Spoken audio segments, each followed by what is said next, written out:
క్షుద్రం హృదయ దౌర్బల్యం. ఎన్నడూ నీ జీవితంలో హృదయ దౌర్బల్యానికి చోటివ్వకు. హృదయంలో పిరికితనం ఎప్పుడు పొందొద్దు నువ్వు. ఒకవేళ నీకు ఎంత కష్టకాలం వచ్చినా, అర్జున నీకు ఎంత కష్టకాలం, అన్నిటికంటే ప్రపంచంలో అన్నిటికంటే నీచమైన దరిద్రం నీచమైంది కాదు. దరిద్రం నీచమైంది కాదు. నీకు చదువు లేకపోయినా నీచమైంది కాదు.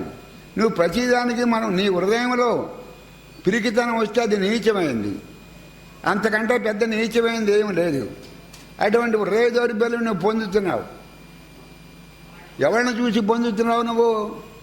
ఈ భీష్ముడు, ఈ ద్రోణుడు, ఈ కర్ణుడు, ఇంకా కౌరవ సేనలో ఉన్న వీరులను చూసి వీళ్ళని ఎలా చంపడం, గురువు గారిని ఎలా చంపడం, ఆ ద్రోణాచార్యుడు వీళ్ళందరినీ ఎలా చంపడం అని నీకు తెలియకుండా నీ హృదయంలో ఒక దౌర్బల్యం వస్తుంది, ఒక పిరికితనం ప్రవేశించింది.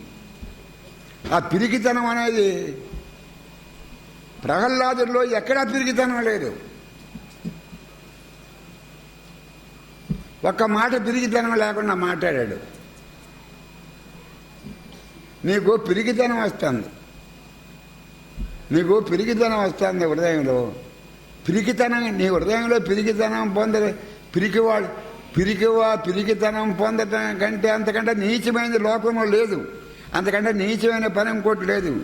కవర్స్ డై, షేక్స్పియర్ చెబుతాడు, cowards die but the brave only once.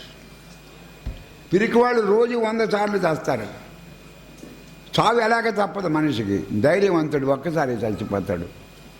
Covers die many times but the brave only one, Shakespeare చెప్తాడు. ఆ హృదయ దౌర్బల్యం వచ్చినప్పుడు మనం ఏం చేస్తున్నాం మనకి పిరికి చేష్టలు వచ్చేస్తాయి.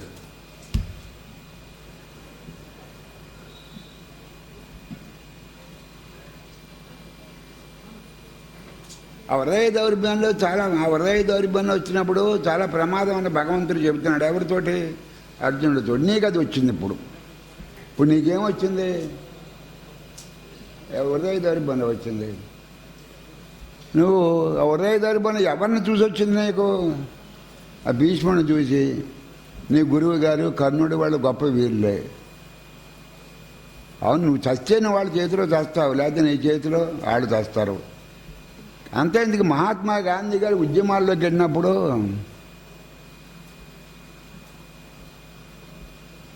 నేను సాయంత్రానికి ఇంటికి వస్తాను రాని అని చెప్పి వెళ్ళేవాడు. వాడు వీరుడు అంటే ఏంటి? వీరత్వం అంటే అది. నేను ఇంటికి రావచ్చు, ఇంటికి రాకపోవచ్చు.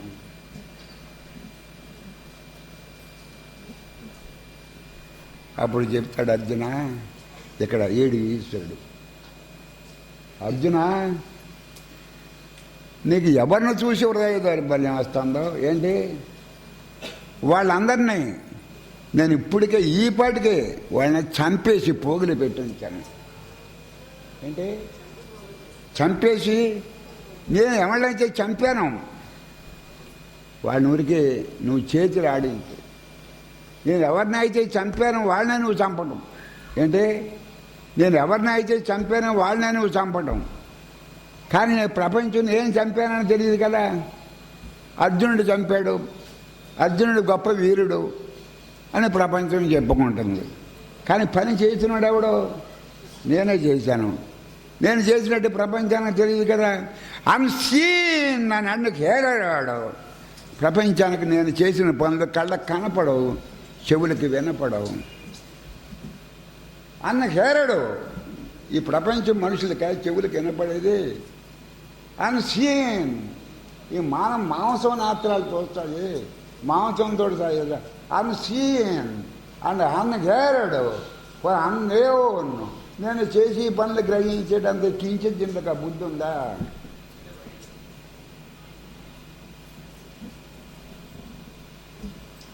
అన్సీన్ అడ నేను వాళ్ళందరినీ చంపేసి ఉంచాను. లోకం ఏమనుకుంటుంది? అర్జునుడు గొప్పగా యుద్ధం చేశాడు, నెగ్గేశాడు, అందరిని అనుకుంటున్నాడు.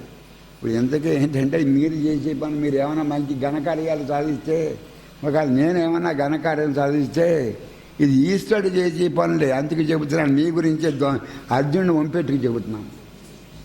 ఒకవేళ మీరు ఏదైనా మంచి పనులు చేస్తే అది ఈశ్వరుడే మీకు ఆ శక్తి ఇచ్చి చేయించాడు. ఒకవేళ నేను ఏదైనా మంచి పని చేస్తే ఈశ్వరుడు ఆ శక్తి ఇచ్చి మనం చేయించాడు. ఇవాళ వెంకటేశ్వరం గుడి కట్టించాలని అక్కడ ఉన్నారు. వెంకటేశ్వరం గుడి కట్టించాలనే సంకల్పం తీసుకొచ్చింది కట్టించిన ఆయన స్వామి. కానీ లోకం ఆయన కట్టించారని చెప్పుకుంటాను కదా, చెప్పుకుంటాను. కానీ చేసింది ఎవరు? ఈశ్వరుడు. ఈశ్వరుడు కనపడ్డు కదా. అర్జునుడు అంత గొప్ప వీరుణ్ణి ఏ మాటకు ఆ మాట అనుకోవాలి. భారతదేశంలో పుట్టిన మహావీరులు అర్జునుడు ఒకడు. వాడిని నిమిత్త మాత్రం బాబా సవ్య సాచన్ ఇప్పటికి నువ్వు బొమ్మలాగా నిలబడు. క్షుద్రం హృదయ దౌర్బల్యం. నీకు హృదయ దౌర్బల్యం వచ్చినప్పుడు ఏం చేస్తున్నావో నీకు తెలియదు. నువ్వు పిరికి మాటలనే మాట్లాడుతున్నావు. నువ్వు యుద్ధానికి నువ్వు నన్ను పిలిచావు, నేను నిన్ను పిలిచాను. మా ఇంటికి వచ్చి నువ్వు రమ్మని చెప్తే వచ్చాను నేను. అయితే నేను రాను కదా. నువ్వు మా ఇంటికి వచ్చావు, మా ఇంటికి వచ్చి సహకారం చేయమన్నావు. నేను యుద్ధం చేయను, నీ రథం తోలుతానన్నావు. అలాగే అని చెప్పావు. మళ్ళీ ఇప్పుడు నువ్వు హృదయ దౌర్బల్యం పొందుతావు. ఎందుకు మరి ఎందుకు పిలిచావు? నన్ను యుద్ధానికి ఎందుకు పిలిచావు? పారిపోవడానికి పిలిచావా? మా ఇంటికి నువ్వు వచ్చావా, మీ ఇంటికి నేను వచ్చానని అడిగాడు కృష్ణుడు. మా ఇంటికి నువ్వే వచ్చి పిలిచావు యుద్ధానికి రమ్మని, సహాయం చేసి పెట్టమని. మీ ఇంటికి ఏమన్నా వచ్చి యుద్ధం చేస్తానని చెప్పాను నేను. మధ్యలో పారిపోతానంటే ఏంటి? అయితే నువ్వు అంత పిరికివాడు కాదని నాకు తెలుసు. సరిగ్గా ఈ టైంలో నీకు ఏదో దౌర్బల్యం వచ్చేసింది.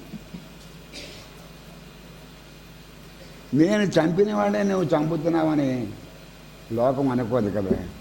అర్జునుడు గొప్పగా యుద్ధం చేశాడు, వీళ్ళందరినీ చేశాడు. ఇప్పుడు ఇంతకీ నేను చెప్పి సారాంశం అంటే, మీరు ఏదైనా ఘనకార్యాలు సాధిస్తే మీరంటే మీరే కాదు, ఎవరైనా సరే అది పరమాత్ముడు చేసి పెట్టింది అనుకోండి, అది జ్ఞాపకం ఉంచుకోండి. అందుకని మా తెలివితేటల వల్ల చేసామని అర్జునుడిలాగా అనుకో. అది చెబుతున్నాడు కదా ఇక్కడ పరమాత్మ. అయితే చేసిన పరమాత్మ గౌరవం మీకు. అక్కడ యుద్ధం చేసింది ఎవడో కృష్ణుడు. గౌరవం ఎవరికి వచ్చింది? అర్జునుడికి వచ్చింది. మనం చేసి కూడా అంతే. గౌరవాలు మనం పొందుతున్నాం. ఊరేగింపులు మనకే, భజంత్రీలు మనకే. చేసిన పని ఈశ్వరుడు. మనకు భజంత్రీలు, ఊరేగింపులు, పొజిషన్లు. అయితే నేను చేసిన పని మీ కళ్ళకి కనపడదు, మీ చెవులకు వినపడదు. పోనీ మీ బుద్ధికి అర్థం చేసుకునే శక్తి ఉందంటే అంత పెద్ద బుద్ధి కాదు, మీరు కించొచ్చినలు. కానీ చివరికి ఏమనుకున్నారు? మేమే చేసామనుకుంటున్నారు. అక్కడి నుంచి అహంకారం వస్తుంది, పొగరబోత్తనం వస్తుంది. మీరు 4 ఎకరాలు సంపాదించే మేమే సంపాదించామనుకుంటున్నారు. మీరు ఏదైనా ఫ్యాక్టరీ కడితే మేమే కట్టామనుకుంటున్నారు. అలా పరమేశ్వరుడు ఉన్నాడు. వాడు సాధించి పెట్టిందే మనం సాధించామని గుర్తే మీరు మర్చారు. గుర్తులేదు మీకు అసలు. ఇంకా సత్వరులాగా హృదయాన్ని సత్వరులాగా చేసుకున్న వాళ్ళకి పరమేశ్వరుడు గుర్తేంటి అసలు? వాడికి చోటు ఇవ్వరు కదా మీరు. లోక విచారణ, కుటుంబ విచారణ, లోక విచారణ, కుటుంబ విచారణ.